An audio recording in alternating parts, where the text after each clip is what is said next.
Welcome to the Soul Forge, a place of silent mystery, quiet contemplation, and outright mayhem. Join your host, Sean Vanderloo, as he guides you through the adventures of living. Together, we'll talk about life and love, sex and dating, joy and heartache, memories and loss, and so much more. Don't worry, it's not nearly as pretentious as it sounds. Get ready for life, the universe, and everything on the Soul Forge.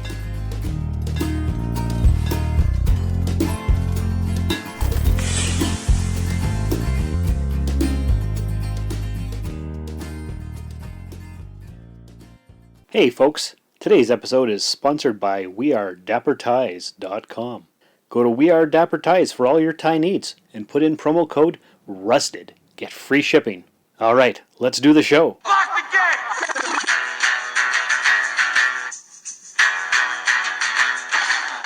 Hey, and welcome to episode 20 of the Soul Forge podcast. So glad you could make it. What are we talking about today? Well, today's all about pop culture.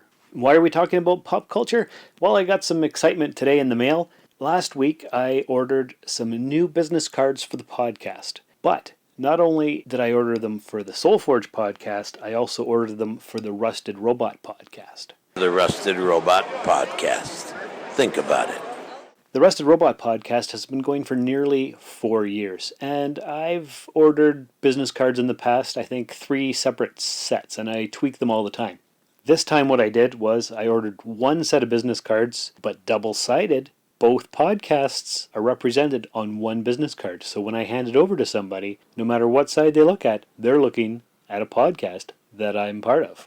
So on the front side, I've got the Soul Forge podcast advertisement. It says, The Soul Forge Podcast, a free podcast about life and living. Be a better human. www.soulforgepodcast.com. Download for free today. You can't put too much on these cards. They're pretty small. But I've got the logo for the cast, and it basically sums up what it's about. It's about life and living and how to be a better human. So if that is exciting and interesting, then people are going to listen to it. Now, if they flip it over, we've got the Rusted Robot Podcast, your weekly dose of geek-style pop culture news. therustedrobot.podbean.com. So that's what I've got for you guys today. I've posted up those pictures on the Soul Forge Facebook page. I did it on my Instagram. You can find that at Darth Vaderloo. That's what brought this on. I've been racking my brains all day trying to come up with some kind of cool topic for you guys. And I had a few different ideas. I was going to do forgiveness. I was going to do the effects of social media on culture. And I still might do those topics down the road. But today, I wanted to do something. Because it's episode 20, I figured, you know what, I've done a lot of deep dives into different things. Last week was collecting, and I also did episodes on gratitude and depression and loss, decision-making. I did my whole dating history. We did the road trip one, anger, fatherhood, apathy, other things like that. But what am I passionate about besides collecting? Well, pop culture. I'm really into the whole pop culture scene. Right now, there is so much pop culture out there, it's incredible. Okay, so what about pop culture? How does this relate to what the Soul Forge podcast is about? How can we put pop culture, popular culture, and entertainment on the forge? Does that even make sense? Of course it does. Pop culture has shaped my life. It's one of my main areas of interest in life. Naturally, we can put it into the flames, roasted over the coals, being very dramatic right now for some unknown reason. But let's talk about pop culture. Okay, so growing up, one of my earliest memories is watching Star Trek on TV when I was probably 4 years old.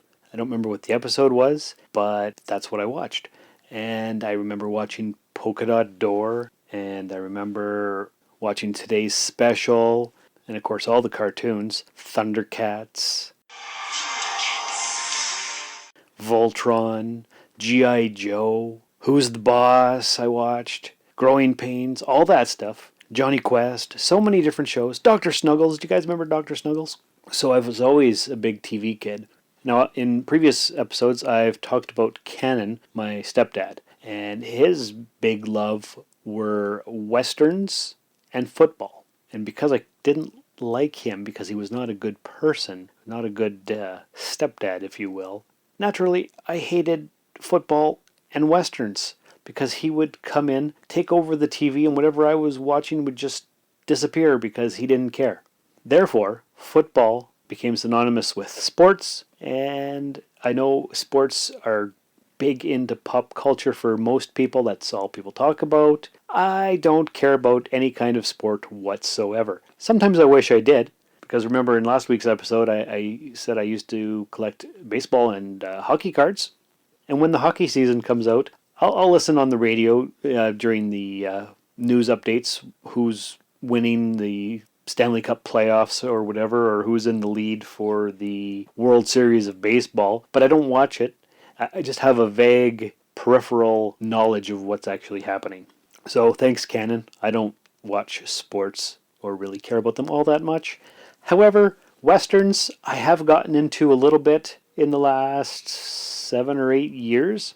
Yeah, 7 or 8 years sounds about right. I picked up The Good, the Bad, and the Ugly with Clint Eastwood, and I really liked that. So what I'm saying is, your tastes in pop culture change over time. They're influenced by your upbringing, by the people around you.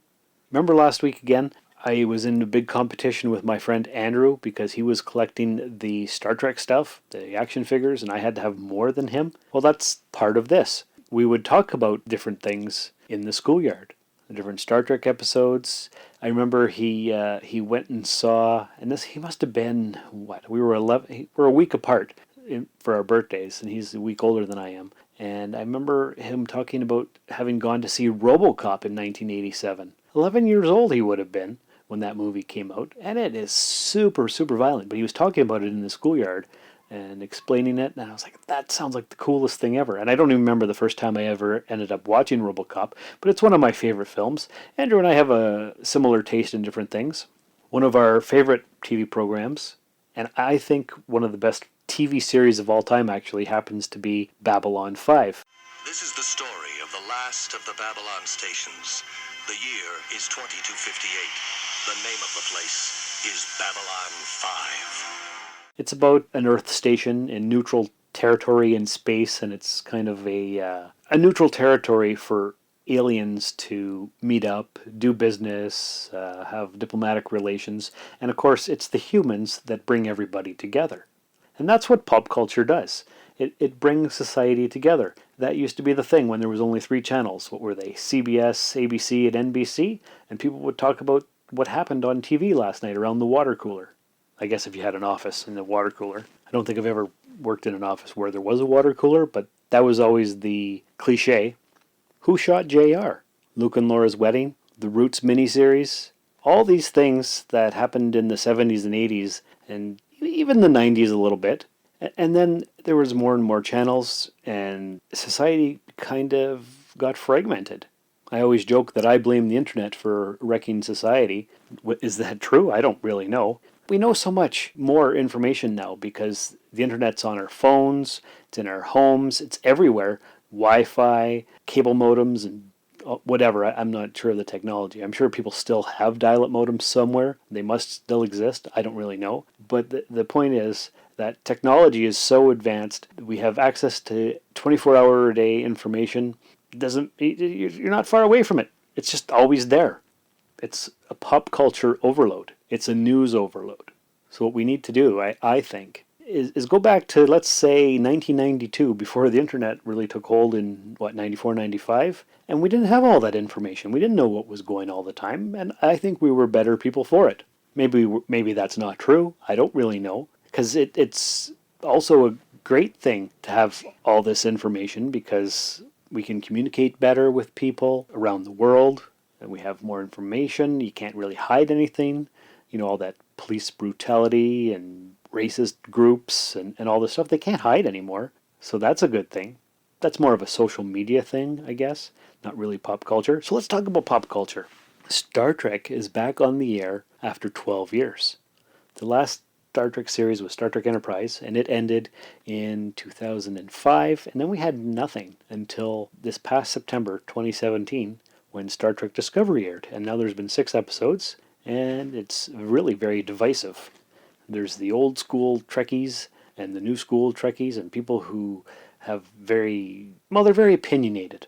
Because one of the main things is the look of the Klingons. Back in the 60s, when the Klingons were introduced, they were just kind of dark-skinned guys with beards and kind of vests. And then in the movies and the Next Generation and whatnot, they had the head ridges and the long hair and the beards and the warrior outfits, and they talked about honor all the time. And now in this new series, the Klingons don't look anything like that. They don't have hair. They've got way more ridges. Their face looks all different. And we don't know what's happening yet. Apparently the producers are going to, they've said they're going to explain it in later episodes. And as of today, actually, it was just renewed for a second season, so that's good. Lots of various opinions, and I think it's doing really well. I'm enjoying the heck out of it. I'm also really liking The Orville. That's Seth MacFarlane's new space show, which he said was his take on Star Trek. So that's great.